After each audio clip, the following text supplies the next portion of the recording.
श्रुतिस्मृति पुराणानाम् आलयम् करुणालयम् नमामि भगवत्पाद शंकरम् लोकशंकरम्।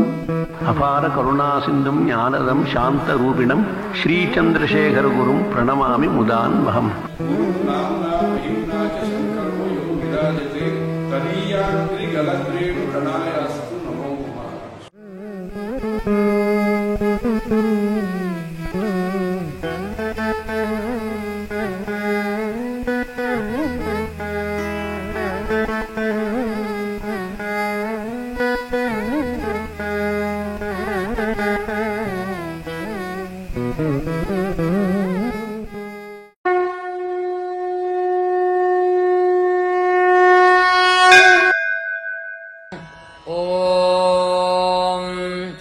श्रीगुरुभ्यो नमः।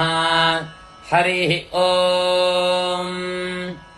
इमान्तेऽधिकम् प्रभारे महो महीमस्य स्तोत्रेऽधिषणागत्ता आनजे तमुत्सवे च प्रसवे च सा सहिमिन्द्रम् देवासश्यमासामदन्ननो अस्य श्रवो नद्यः सप्त बिभ्रतिद्या वाक्ष्यामा पृथिवीतरिशतम् वपुः अस्मे सूर्या चन्द्रमसाभिचक्षे श्रद्धेकमिन्द्रशरतो वितर्तुरम् तम् स्मार्थम् मघवन् प्रावासातगे जैत्रयन्ते अनुमदामसङ्गमे आजाना इन्द्रमनासा पुरुष्टुतत्त्वागद्भ्यो मघवच्छर्मा गच्छनः वयञ्जाये मत्वजा गिजावृतामस्माकमंशमुदा वा भरे भरे अस्मभ्यामिन्द्रवरेवः सुगङ्क्रेधिप्रशत्रूणाम् मघवन् वृष्ण्यारुजा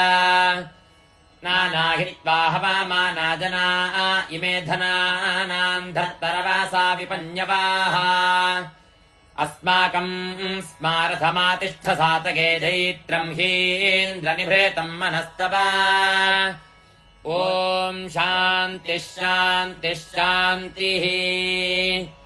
हरिः ओम्।